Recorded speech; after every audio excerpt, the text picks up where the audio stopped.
Olá, começa agora mais um Entrevistas DPE. Eu sou o Thiago Cortes e aqui você acompanha assuntos de qualidade na Rádio Web Defensoria. O assunto de hoje é sobre o Instituto de Apoio e Assistência aos Reeducandos e Famílias do Estado de Roraima. Estou aqui com a presidente da instituição, a Conceição Gomes, seja muito bem-vinda. Obrigada.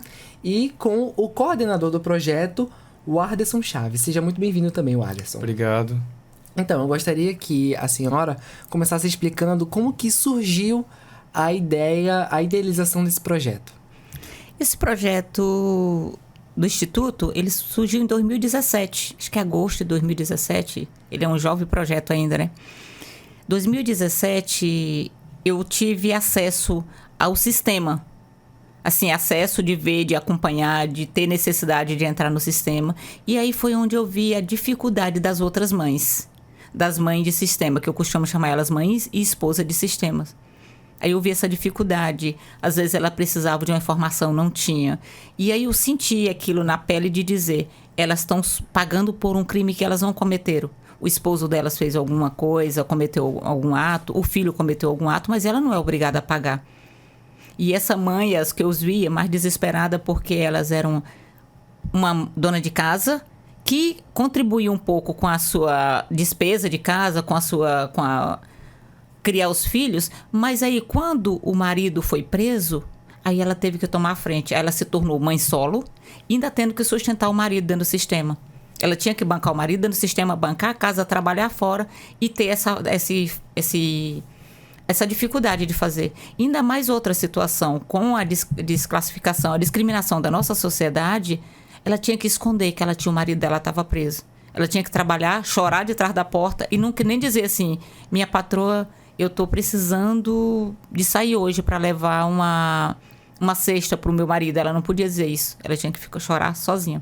Para evitar também esse preconceito, né? Evitando o preconceito, porque o preconceito da sociedade é muito grande.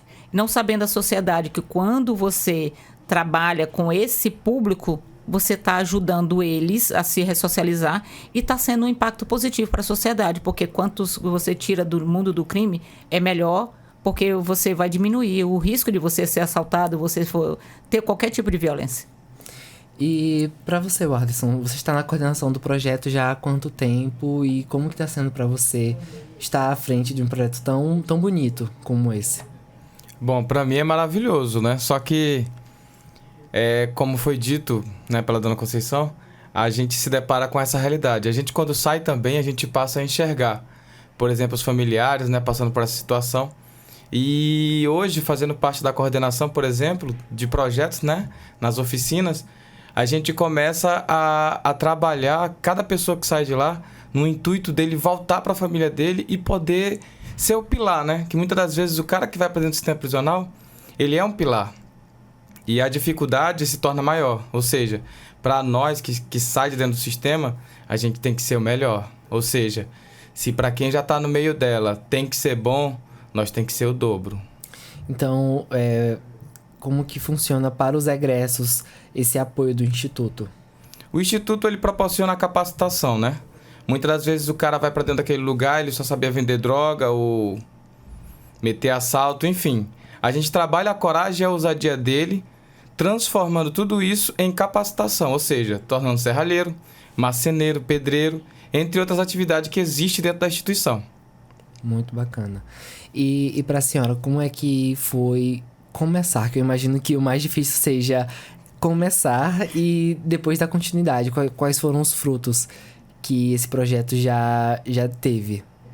Para mim, para começar, primeiramente, o pessoal dizia, doida, o que tu quer mexendo com esse público? Eu digo, gente, tem que aparecer alguém para mexer. E esse alguém, Deus escolheu, fui eu. Porque eu costumo dizer, Tiago, que aquele projeto, ele não é meu. Ele é um projeto de Deus. E é uma missão que ele me passou e eu tenho que cumprir ela. E aí foi esse um dos propósitos. E frutos, a gente tem colhido muitos frutos maravilhosos. É um projeto que hoje eu posso te dizer que ele já colheu diretamente, sem ser o indireto, mas o diretamente a gente já acolheu umas 500 famílias, umas 500 pessoas. E nesse projeto, com esse round de conhecimento de 500 pessoas, a gente não teve muitos desagrados. Porque assim, lá é levado, quando chega, Você conversa, você fala. Aqui você tá para fazer o diferencial. Aqui o que você fez no mundo do crime, você tem que fazer 10 vezes melhor, que nem diz o Chaves. 10 vezes melhor no mundo normal aqui. Hoje você tá... Tudo que você usava lá de negativo, você vai transformar ele positivo. E é para a sociedade, é para você, é para a sociedade. E isso a gente tem trabalhado e tem visto esse retorno. Tem visto esse retorno. Não vou te dizer que é 100%, que é que a gente bate em cada trave, mas é crescimento. Eu costumo dizer para ele, quando ele se decepciona, eu digo, calma, é forma de crescimento.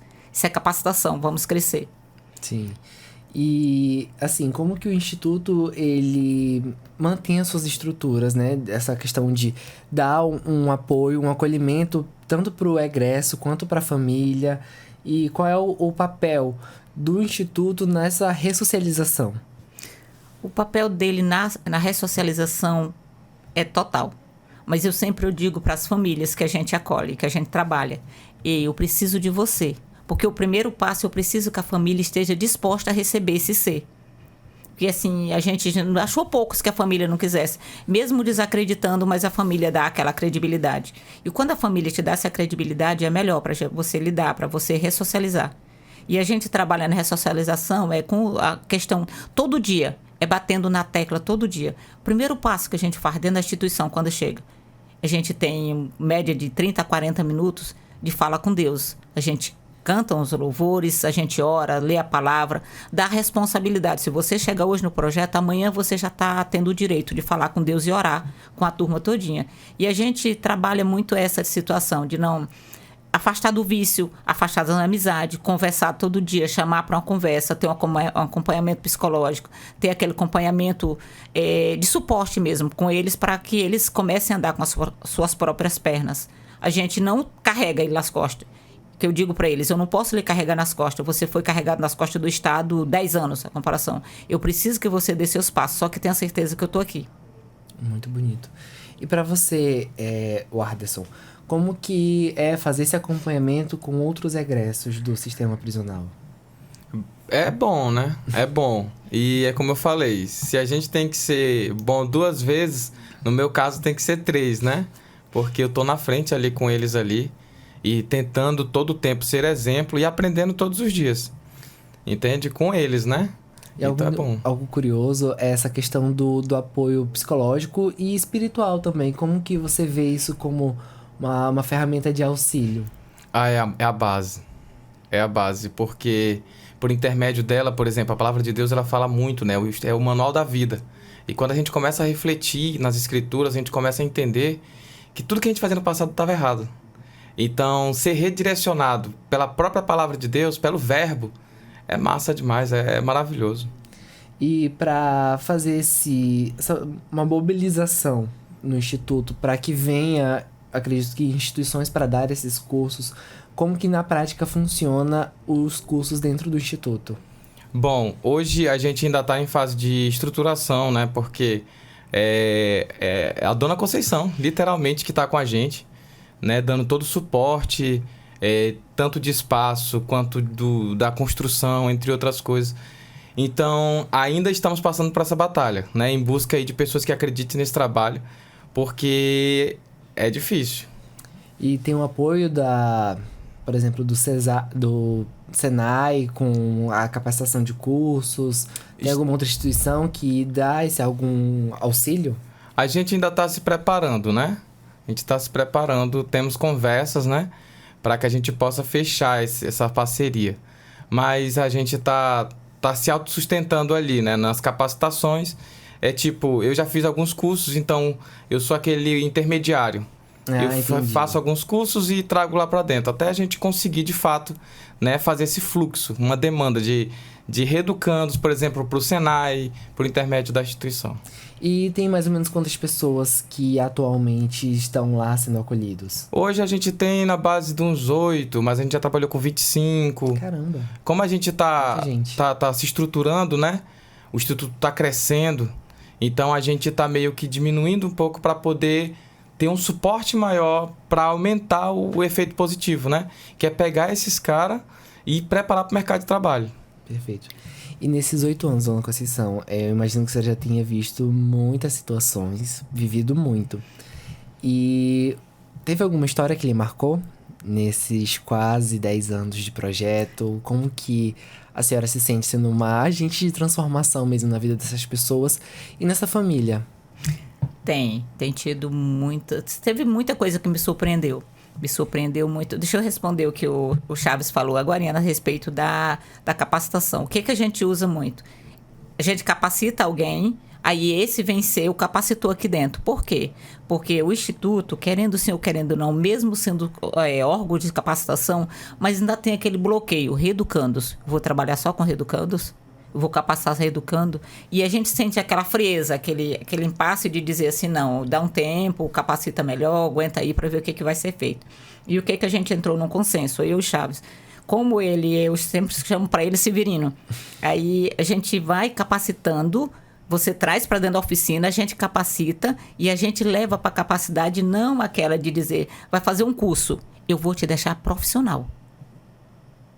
Às vezes tu pode até não ter o certificado, mas tu é profissional na área. Porque eu te capacitei para isso aí. Entendi. E isso é que a gente faz, porque é uma rejeição grande. E se eu ficar esperando um órgão qualquer vir fazer esse curso, que nem a gente já fez parceria, já fez conversa, já fez tudo, e na hora, não, o curso faltou. E vai me mandar um curso de atendente de comércio. O cara não vai para um atendimento de comércio. Por que ele não vai? Primeiramente que a maioria deles são bem elétricos, bem imperativo. E a segunda situação é porque qual é o cara que tem uma empresa linda, maravilhosa, que vai colocar o meu receptor lá na frente e vai ser um ex-presidiário? Não vai. Eu preciso desse presidiário capacitado, fazer um portão, tirar um portão, colocar uma janela, fazer uma parte elétrica, fazer uma encanação, levantar uma parede, rebuçar essa parede, pintar. Eu preciso dele nesse mercado. Ele precisa de ir para o mercado profissional liberal. Eu não capacito eles para ir para um mercado de trabalho pronto, assim, para o comércio. Ele é capacitado para ir para o profissional liberal, porque aí lá ele se cria. Perfeito. E das histórias que lhe marcaram? E na situação da história que me marcou muito uma situação de um rapaz, ele trabalhou com a gente 3 anos, o Fabiano, não foi? Uhum. Ele trabalhou com a gente 3 anos. Quando ele veio para o projeto, porque assim, a gente tem regras para acolher no projeto. Ele precisa ser uma pessoa que não seja reincidente, que não seja crimes hediondos, que cause um impacto muito grande para a sociedade. E não é aquele crime de Maria da Penha, não. É qualquer outro crime que seja um crime com impacto muito negativo na sociedade. E a gente trabalha com eles com essa capacitação, mas a gente precisa desse equilíbrio. E esse equilíbrio quem nos fornece é o sistema. A ficha carcerária dele, o passado dele, fala muito sobre isso. E aí, quando foi? Um dia chegou uma moça para mim, ela disse, eu tenho o meu esposo e eu preciso que a senhora assine a proposta dele.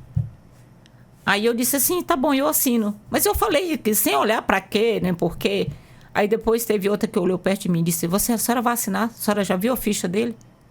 Eu digo, mas eu disse para ela que assinava, deixa eu ver a ficha. Que eu olho a ficha do rapaz, fazia até medo. Aí eu olhei para ele, eu digo, não, mas... E Deus ficou me incomodando, assina. Aí eu fui lá pedir a ficha dele, a ficha carcerária dele, assinei a proposta de emprego dele. E foi um dos caras que nos surpreendeu dentro do sistema, dentro do projeto. Ele nunca nos deu dor de cabeça. Ele saiu do sistema com... Ele puxou quantos anos de cadeia? Uns 15. Uns 15 anos de um processo só, e tinha vários outros processos. Mas ele é um cara que até hoje eu me surpreendo com a transformação dele. Hoje ele não trabalha mais com a gente, ele trabalha em uma outra instituição, foi capacitado, saiu por outra instituição, está ganhando elogios do patrão na outra instituição. E isso me diz uma coisa, só me deixou uma certeza, que tem jeito. Porque do jeito que ele era, todo mundo dizia, ele vai lhe dar dor de cabeça. Teve muitos agentes do sistema que disseram, a senhora vai assinar a proposta dele, ele vai lhe decepcionar, ele vai lhe dar dor de cabeça. E é um dos caras que deu muito orgulho pro projeto. Muito orgulho pro projeto. Então hoje é uma coisa que eu tenho certeza, através da assinatura da proposta dele, eu tenho certeza, o ser humano tem jeito. E como é que funciona essa questão da proposta de emprego que o Instituto oferece? É apenas para os reeducandos do semiaberto e do aberto? Ou também funciona para os egressos? Como é que funciona essa questão de divisão? Não, é porque assim, quando você assina uma proposta, a proposta só sai para o semiaberto. Ele não tem, pro egresso que está fechado, ele não tem proposta e nem pro aberto. O aberto ele já tá sendo monitorado só pela justiça, ele já está tranquilo. O semiaberto é aquele que sai para trabalhar e volta para dormir. Então só tem proposta para esse público. Perfeito. Mas assim, a questão da capacitação também ela é bem ampla, né? Como é quem apoia vocês para fazer com que esse projeto dure tanto tempo? A gente faz um trabalho para Deus, como eu lhe falei no começo. Então, é Ele que nos mantém em pé. Perfeito. Ele que nos mantém em pé. A gente tem uns galpões grandes, a gente trabalha com isso. Nunca conseguiu, como é que eu te disse, faltar mão de obra lá dentro. Sempre com muita dificuldade, mas sempre tem mão de obra. E é de cima dessa mão de obra, é de cima do que eles criam, é de cima do que eles fazem, é que sai o salário de cada um deles. Sai o salário, sai a manutenção do projeto, sai a ajuda de custo de cada um, que eles às vezes ajudam a família e ele recebe o salário para ajudar a família e para se manterem. Sim, muito bacana. E para você, o Anderson, como coordenador, o que mais te marcou nessa sua trajetória? Você está há quanto tempo na coordenação? Eu tô, acho que uns 2, 3 anos por aí. 3 anos. Já é bastante tempo. Teve alguma história que te marcou? Sim, a história que me marcou foi... eu só era um serralheiro. Então, graças à instituição hoje, eu posso fazer escultura de qualquer coisa, de ferro. E recentemente eu descobri que poucas pessoas no planeta fazem isso. Entende? Então, isso pra mim foi impactante. Eu acho bacana. E replicar isso também, né? É pegar aquilo que, por exemplo, quando a gente tá no sistema prisional, a gente é considerado como lixo. A sociedade olha pra gente e fala, tomara que morra. Muitos dizem assim. Não julgando todos, né? E a gente quando pega algo reciclado, que a pessoa descarta, e transforma em alguma coisa que agrega valor, aí a gente fica surpreendido. Entende? Então, a ver se isso tem jeito, nós também tem. Muito bacana. E como é que é lidar com o preconceito da sociedade? Que ainda existe muito. Existe. Inclusive, de 10 clientes que eu consigo pegar, né? Fechar o negócio, algo do gênero, 2 fecha negócio. Porque quando a gente expõe...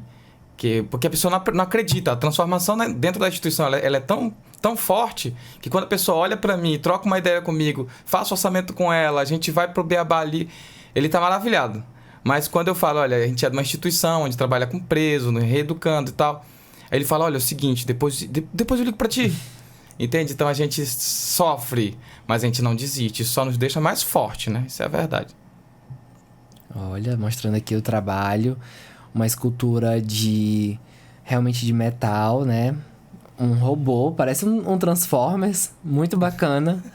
Isso aqui foi tudo você que fez? Toda essa estrutura? Com reciclados? Isso, com reciclado. Até a peça do nosso carro tá aí no meio também. Que bacana. Que acaba, né? A gente não joga fora, vamos colocar em algum lugar aqui.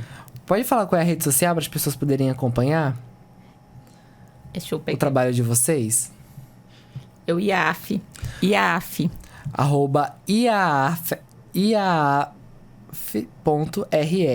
é o Instituto IAAF, Instituto de Apoio e Assistência aos Reeducandos e Famílias do Estado de Roraima. Fica localizado na Avenida Ataíde Teve, número 9762, no bairro Equatorial. E lá, o que as pessoas elas podem encontrar nessa questão de serviço, além dessa questão de serralheria? Quais são os outros serviços que a sociedade ela pode ir lá e buscar e contribuir? O bacana, que eu vou dizer aqui com propriedade, é a ideia de qualquer pessoa que for lá hoje, a gente consegue transformar em realidade. Seja uma restauração, seja fabricação, tem aquela galera que gosta de um Pinterest ali, que procura coisas inovadoras. Trouxer pra gente, a gente vai desenhar, vai riscar e vai transformar em realidade. Então, é como eu te falei, quando a gente sai do sistema prisional e entende que fazer o que é certo é bom, a gente se torna melhor. Muito bacana. Teve algum reeducando que te marcou nessa trajetória, no que você ensinou? Tem sim. Tem um, inclusive, que o filho da mãe, ele aprendeu a soldar comigo. E ele solda melhor do que eu.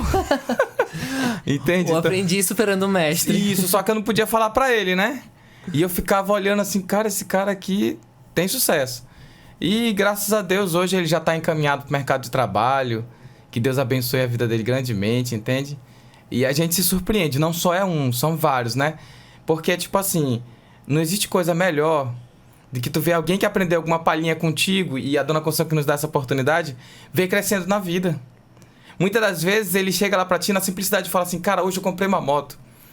E existem pessoas na sociedade que ficam com inveja disso, né, se alguém fizer isso. Já nós, a gente fala assim, caramba, eu acho que a gente comemora mais do que ele mesmo que comprou o primeiro transporte dele, entende? Então é valioso isso. Quando eles compram uma moto desse, às vezes é uma moto até velha, quando tá todo mundo ali olhando, já tem alguém querendo lavar, outro querendo, não, tu arrumar aqui, coloca isso aqui que fica melhor, pinta, bota um adesivo aqui, tá uma amassadinha no tanque, não, bota um adesivo que ninguém vê. Ela já sai de lá toda com o dedo de cada um que tá ali perto. Que legal. É de fato, uma irmandade, né? Vocês se veem como, não como o que a sociedade determina, como você falou anteriormente, né? Uma pessoa inferior ou que é digna apenas de desprezo, mas como igual, uma pessoa que errou e reconheceu o erro, pagou a pena, né? Criminalmente, diante da justiça, e que tá em busca de voltar para a sociedade, né? E como é para vocês verem que, de fato, essa transformação acontece e, de fato, a pessoa volta para a sociedade como um novo homem, uma nova pessoa? É bom demais, é muito bom. E a gente se depara com uma realidade que eu vou dizer pra ti aqui. A gente entende, eu vou falar no meu particular, a gente entende que existem pessoas que não passaram pelo sistema prisional, mas as cadeias que estão com eles são muito maiores que a gente passou lá dentro, entende? Então, no meio por fim, a gente entende assim, cara, todo mundo é igual. Não existe nem melhor nem pior, entende? O que existe é o seguinte, cada ser humano um ajudar o outro. Em vez de julgar, estenda a mão, faça o bem sem ver a quem, e nunca espere que aquela pessoa que está ajudando vai te retribuir, mas, cara, as coisas vão acontecer naturalmente. Então, se as pessoas acreditarem um pouco mais nesse trabalho, que o nosso objetivo principal é chegar nas escolas, por exemplo, né? Porque o adolescente de hoje é o futuro de amanhã. Sim. Entende? Então, nós temos esse intuito de fazer essa conscientização para a sociedade, num todo, né? Para a senhora, Dona Conceição, como é esse trabalho de quebrar paradigmas, de quebrar preconceitos da sociedade com o trabalho dos reeducandos? Olha, é muito gratificante, é bem gratificante mesmo. E uma coisa que eu te digo, quando a gente trabalha quando eu vejo eles vencendo na vida, é muito gratificante. A senhora vence também, né? Eu venço 10 vezes mais do que eles, você não tem noção do que é. Por que a gente faz isso? Pelo fato da necessidade. E é que nem o Chaves falou. Quando você trabalha com esse público, porque o pai hoje é uma situação que a gente vê muito. O pai foi preso, o filho foi preso e o neto está no mesmo caminho desse sistema prisional. Se a gente não interferir, não interceder nesse passo aqui todinho para que não chegue esse neto ser preso, como é que a gente vai fazer? E esse filho, esse neto de hoje, é o futuro da sociedade. São um povo jovens, que eu costumo dizer para o pessoal, gente, o sistema prisional hoje de Roraima, ele está muito jovem. Ele está muito jovem. Eu acho que 80% do sistema prisional tem menos de 35 anos. A época que o homem deveria estar começando a colocar a cabeça no lugar, formar uma família, ter uma vida fora da casa do pai, dos pais, ele está no sistema prisional. Ele está causando transtorno para a família dele. E aí, quando eu vejo esse público, mesmo com 35, com 40, com 45 anos, que eu vejo ele tendo essa oportunidade e querendo essa mudança para a vida dele, para mim como pessoa e para mim como instituição, é muito gratificante. É muito gratificante mesmo. Eu imagino que seja. E a gente fala muito sobre... Porque é o que tem uma superlotação aqui no estado é a questão do masculino, mas existe também um trabalho com as mulheres do sistema prisional, como é que funciona? As mulheres, a gente tem vontade de trabalhar, a gente ainda não trabalhou com o feminino porque a gente não tem estrutura para feminino ainda. Porque o masculino, como o primeiro galpão foi masculino, para aí eu tenho que criar um outro galpão para o feminino. É o trabalho que a gente está fazendo, é ter esse objetivo de trabalhar com essa meta, de num prazo de tempo curto a gente está trabalhando com o feminino também, mas por enquanto a gente só trabalha com o masculino. Porque o masculino hoje, se tem 3.500 presos, a feminina tem 300, a comparação. Sim. Então é uma queda bem grande e a gente preferiu trabalhar com o masculino por causa da quantidade. E o crime dos homens sempre são um sistema maior, uma prisão maior. Eles sempre são maiores, são condenações bem altas. Por essas condenações altas que a gente tem que trabalhar com esse público. Perfeito. E eu gostaria de saber da senhora também como é essa diversidade de trabalho. A senhora me mostrou a questão da serralheria, em que fazem obras realmente muito bonitas. A senhora mostrou também um banco de madeira, que eu achei muito bonito. Então, assim, como que as pessoas elas podem contribuir comprando ou com outras formas de doação? E como que funciona essa parte, assim, do resultado, do produto do que os reeducandos fazem? Olha, a gente tem a serralheria, a marcenaria e a oficina de arte. A oficina de arte é onde ele ensina a solda, porque ela fica na serralheria. Às vezes eu ensino a fazer um portão, mas para fazer uma arte, que nem essa que eu te mostrei, o cara precisa estar prático na solda, porque ele não faz, porque ele está soldando chapa de 18 milímetros, que é fina. Então a chapa de 18 para soldar ela não é qualquer um, senão fura. O ferro que está enferrujado, para soldar ela eu preciso ser um bom soldador, porque senão eu não consigo. Então isso na oficina de arte ele trabalha mais esse lado de capacidade mesmo, de botar ele para soldar, de puxar um fio de solda direitinho. E todo esse material, te falar mais, Thiago, que todo esse material que a gente usa, eles são material reciclado. É material recicláveis, é material aquele que transforma lixões, que enche o lixão daqui do nosso estado, que a gente não tem um aterro sanitário, a gente tem um lixão. E isso tudo a gente recebe de doação de alguns órgãos que já foram doados pra gente e da sociedade também. Ou às vezes a gente compra esse material em algumas oficinas para transformar o lixo em luxo. Eu costumo dizer, se você consegue transformar o lixo em luxo, por que você não transforma a tua vida?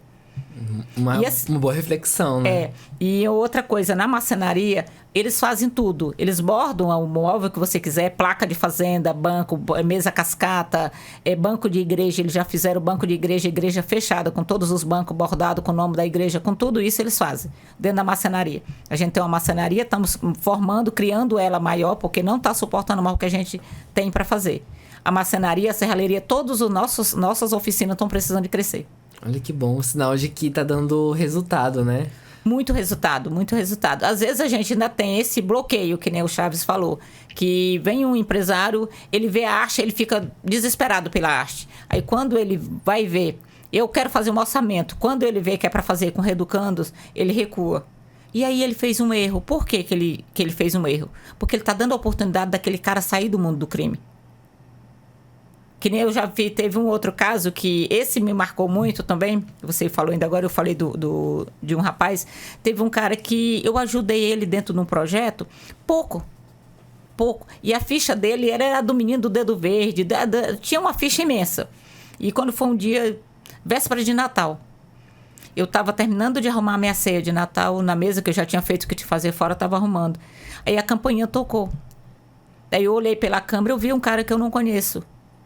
E porque os meninos, todo o pessoal que trabalha comigo, ele não tem esse negócio de não entrar. Eles entram na minha casa, ele anda pela cozinha, eles fazem tudo. Porque eu digo pra eles, se vocês conseguirem fazer alguma coisa errada dentro da minha casa, pelo amor de Deus, vocês não estão prontos pro mundo.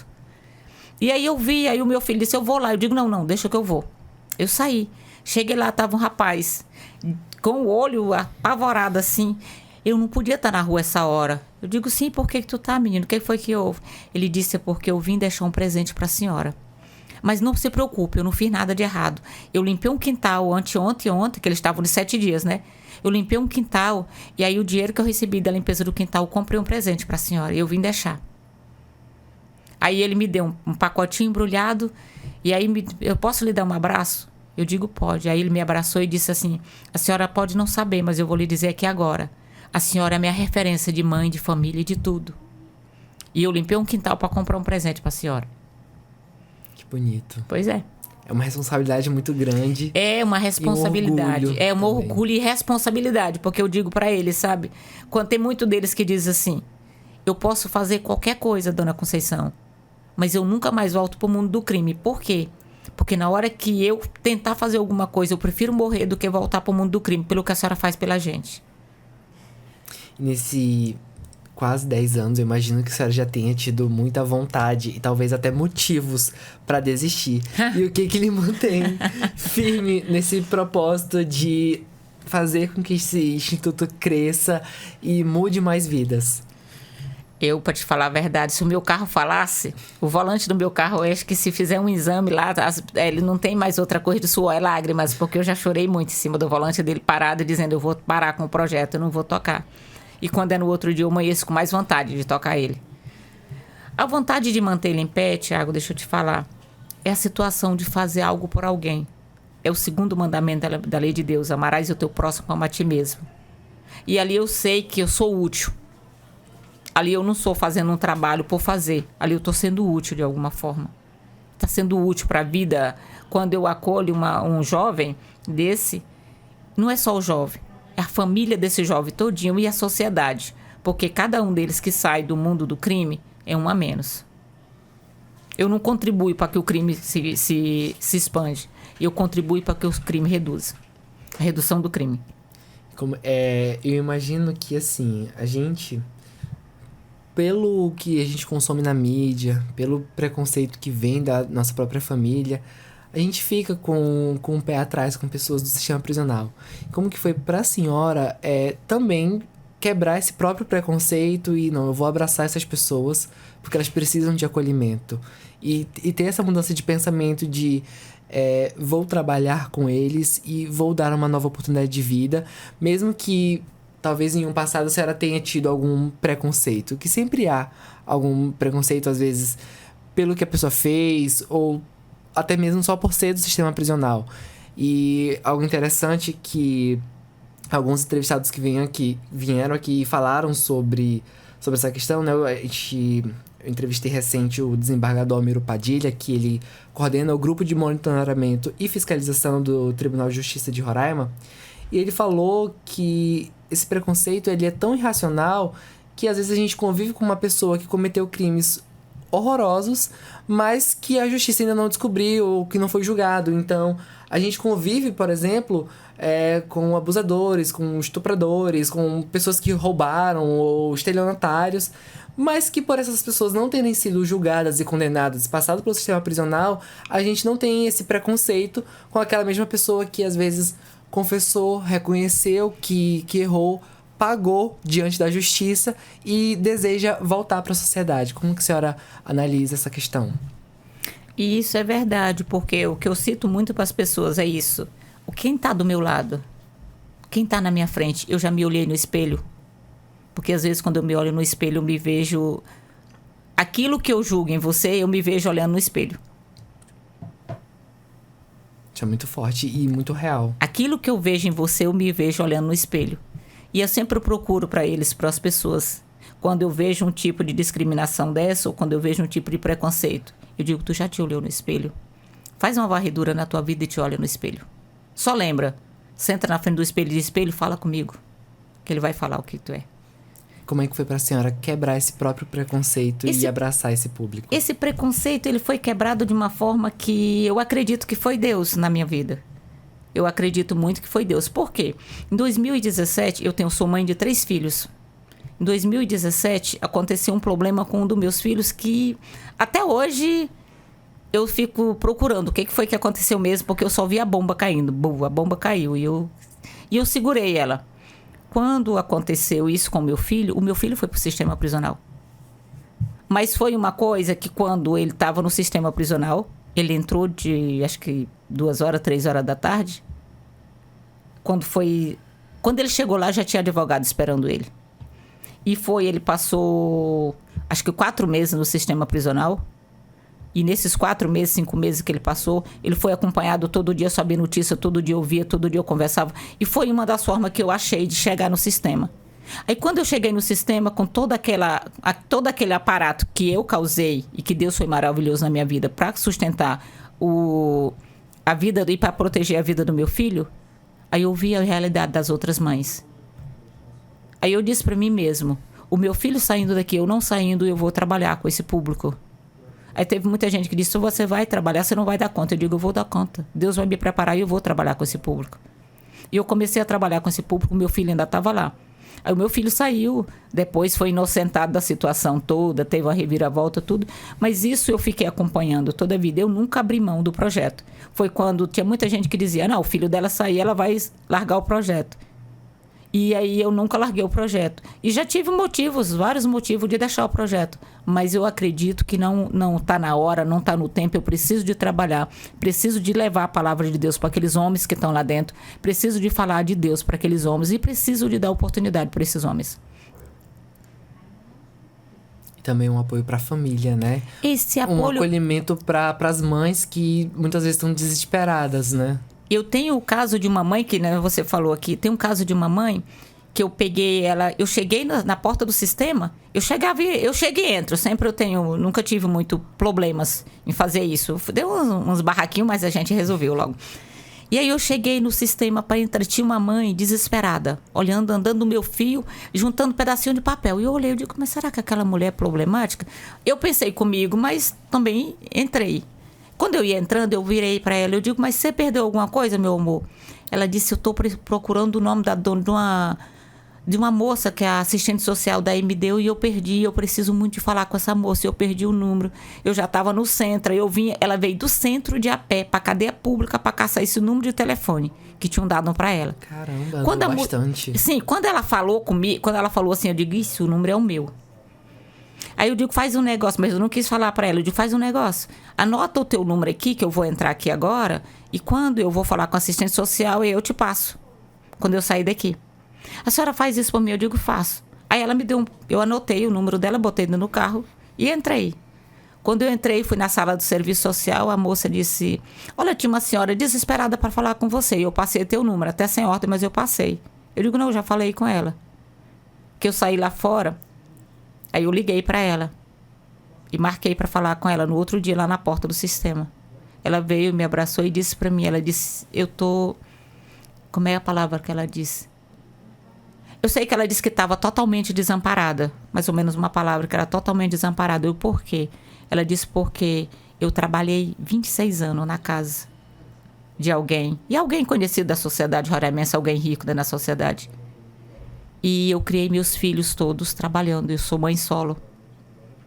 E os meus filhos nunca tinham feito nada. E eu criei os filhos da minha patroa. Hoje eles são doutor fulano, doutor fulano, doutor fulano. Citou o nome de todo mundo. E... essa semana eu me decepcionei, eu saí do emprego, porque o meu filho cometeu algo que não é correto e está sendo acusado. E eu fui falar para minha patroa que eu ia sair mais cedo para eu levar o kit de medicamento dele e um kit para ele. Quando eu cheguei no outro dia na casa dela, minhas contas estavam batidas com 26 anos de emprego. Caramba. E isso para ela estava numa crise depressiva tão grande que ela disse que naquele dia, porque o dia que eu falei com ela, ela tinha tentado se jogar na frente de um carro, mas ela pensava que como é que ia fazer se ela só se quebrasse, quem ia cuidar dela. Essa mulher, ela ficou comigo acompanhando ela uns 6 meses. Hoje ela está bem, está tranquila. Uns 6 meses de acompanhamento de perto, com psicólogo, com acompanhamento, com conversa. Dela me ligar 2 da manhã, desesperada. Dela, sabe, passar uma semana sem tomar banho e eu sair de casa para ir lá dar banho nela, porque ela estava numa crise bem... E isso tudo causado por quê? Causada pelo preconceito. Que o que ela dizia, tinha dia que eu chegava lá para dar banho nela, ela estava sentada e é só isso. Mas por que ela fez isso? Por que ela fez isso comigo? Eu cuidei dos filhos delas. Eu cuidei do filho dela. Elas ficavam só repetindo essas palavras. E o tanto é isso, quando eu falo nessa situação, é para as pessoas verem e sentir o tanto que o meu preconceito pode te matar, sem eu triscar em você. Só a minha palavra, só a minha ingratidão. É muito forte isso. Pois é. A minha ingratidão, o que é que ela pode fazer contigo?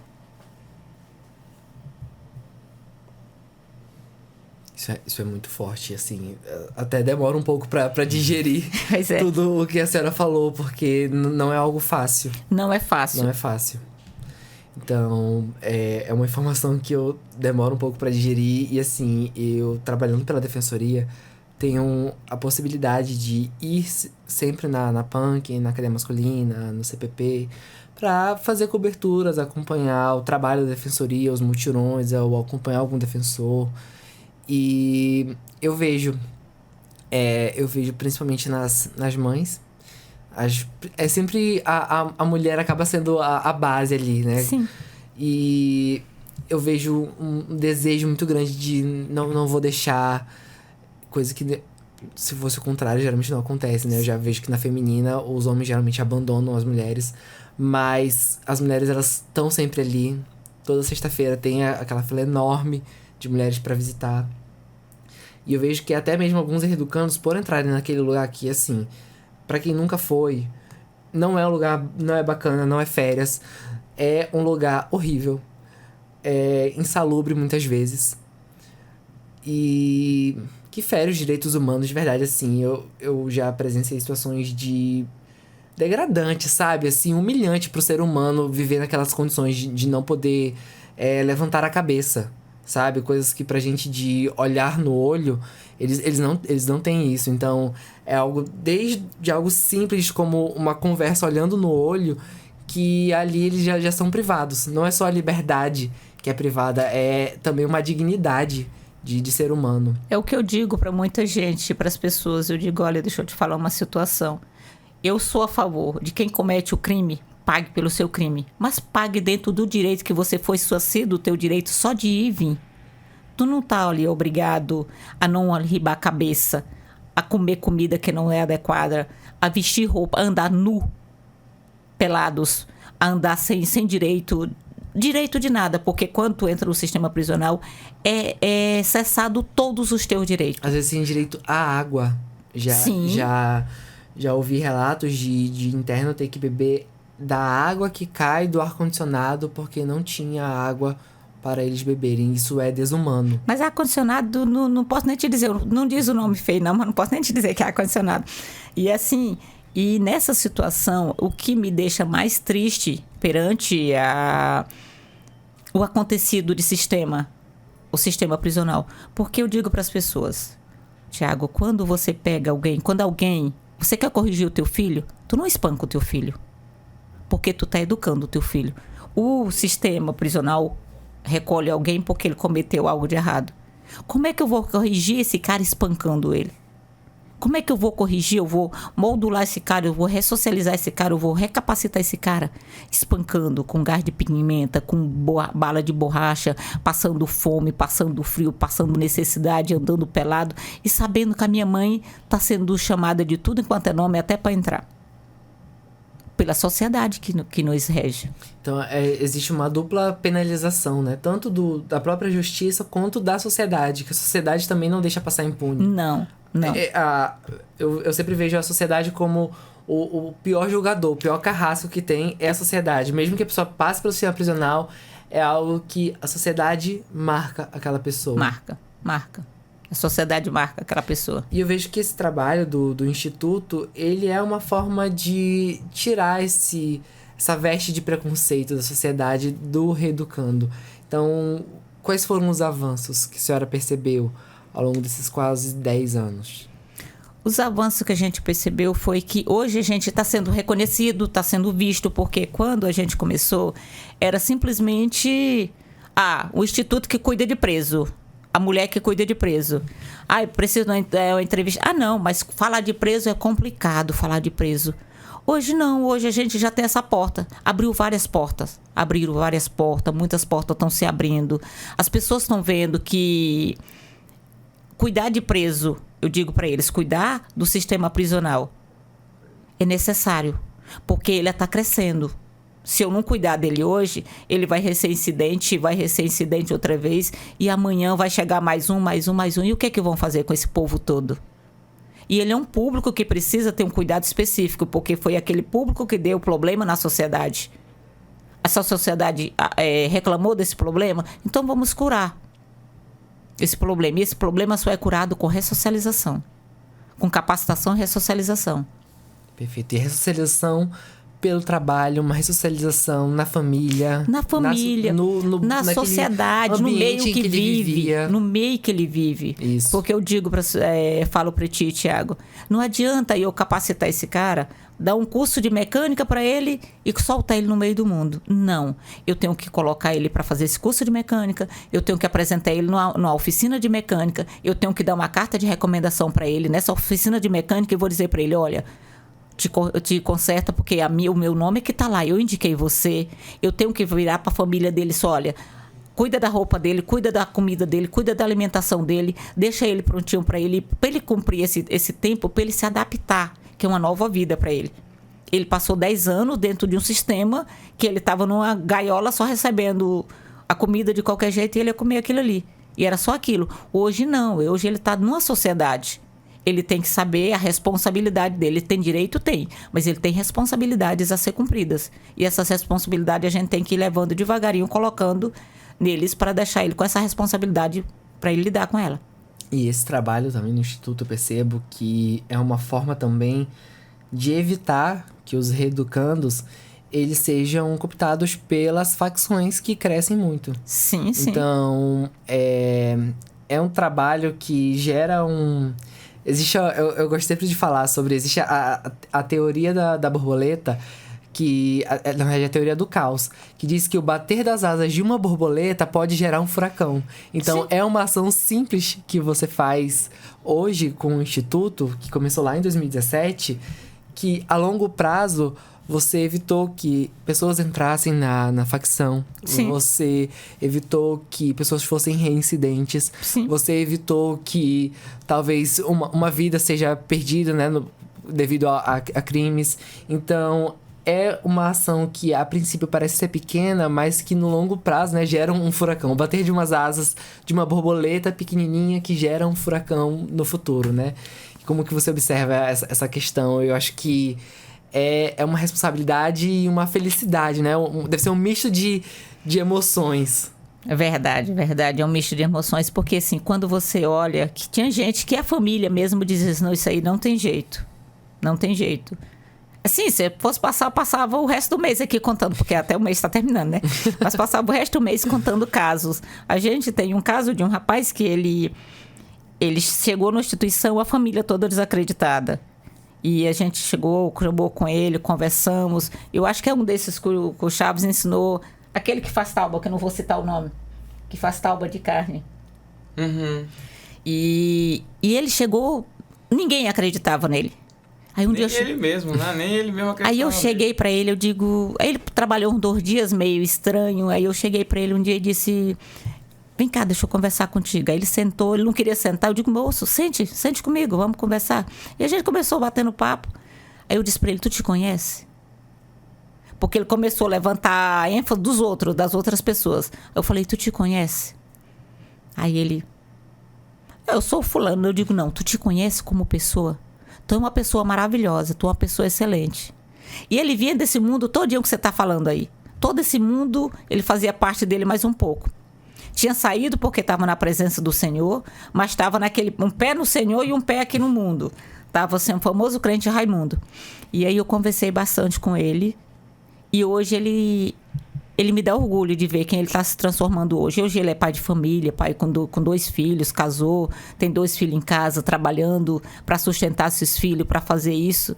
Então, esse ponto que a gente trabalha com esse público é muito gratificante, porque tinha alguém que estava aqui na linha na linha da extrema pobreza de todas as formas, de espírito, de caráter, de dinheiro, de tudo, e hoje você vê ele trilhando um outro rumo decente na vida dele.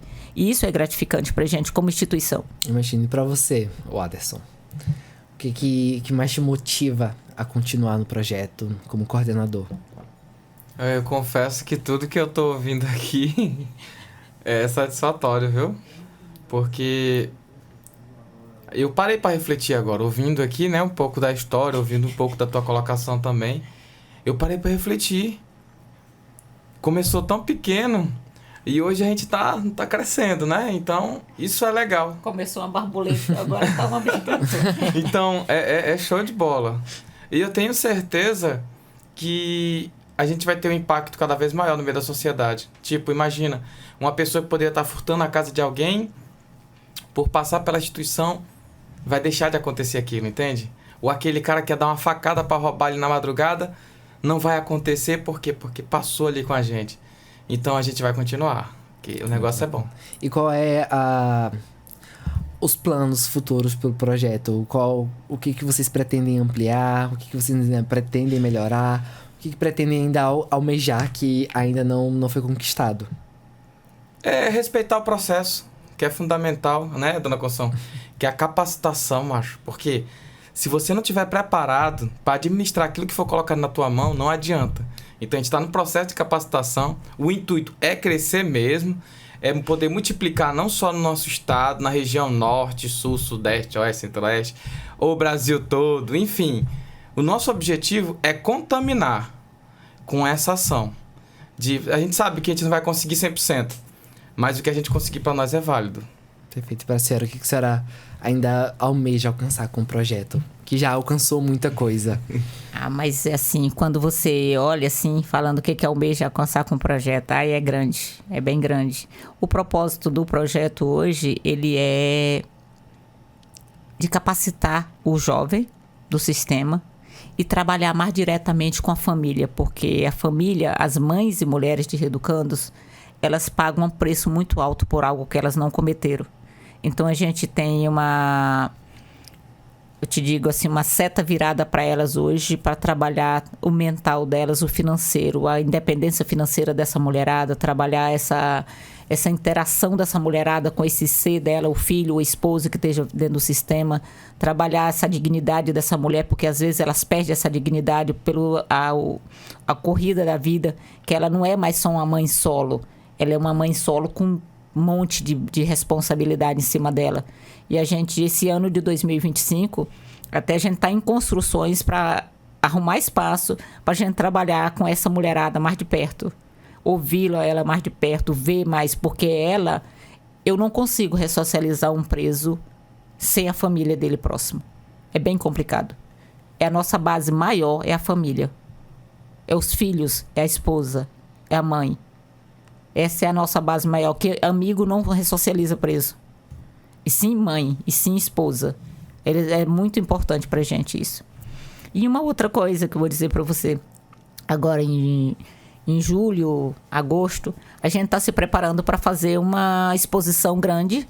Fazer a oficina de arte vai entrar em ação para fazer uma exposição a média de uns 20 ou 30 peças, cada uma diferente da outra peça, que nem aquela que eu te mostrei. E Fica aqui o convite. E precisamos de apoio da DPE para nos ajudar, porque vai vir bem para cá pro Canarinho, para frente de vocês. Olha aí, fica então o convite para quando estiver mais próximo, a gente ajudar também na divulgação, que pelo que a senhora mostrou, é um trabalho muito bonito. E fico feliz de ver que tem pessoas que se propõem a fazer um trabalho tão marginalizado, com pessoas que são marginalizadas pela sociedade e busca reinseri-las. Agradeço pela sua participação, dona Conceição. Eu é que agradeço imensamente em meu nome e em nome da instituição e de todos os associados do Instituto. Agradecemos a DPE. Chaves, também gostaria que você deixasse aqui a sua palavra final, já para encerrar o nosso episódio, para você falar como que as pessoas podem procurar os trabalhos fornecidos pela IAFE. Então, gostaria que você explicasse, né, quais são os serviços oferecidos, como a sociedade pode buscar e contribuir. Bom, a gente agradece a oportunidade, né? E você que tá aí, quer conhecer nosso trabalho, vai no nosso Instagram, lá tem o nosso endereço, né?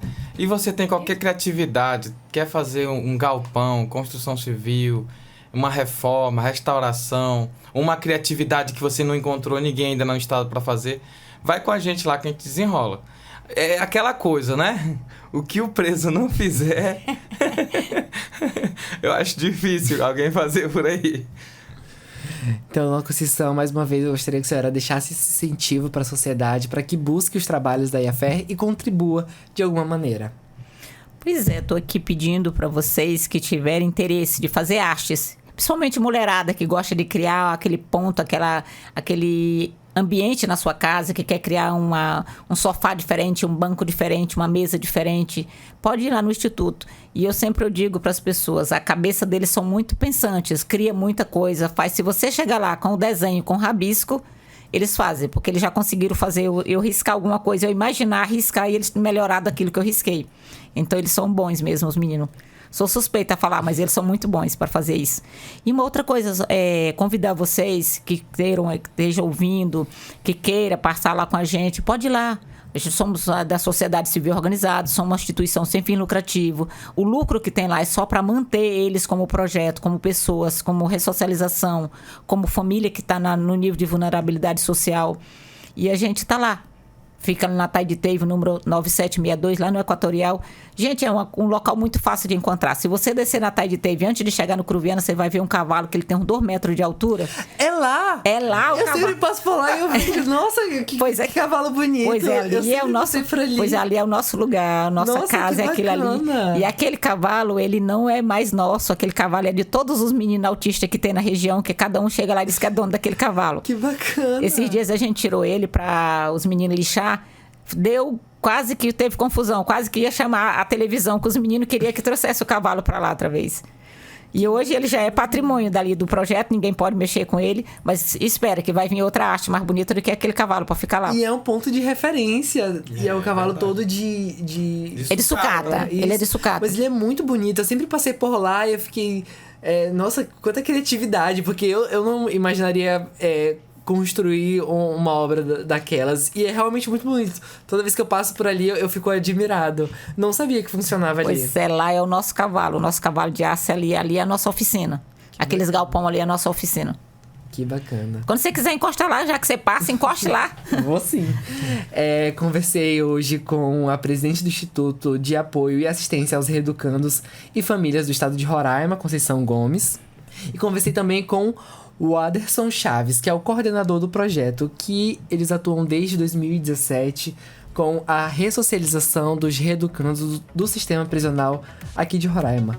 Sou Thiago Cortes, esse foi mais um Entrevistas DPE. Você acompanha na Rádio Defensoria RR no Spotify, Deezer e YouTube. Até o próximo episódio. Tchau, tchau!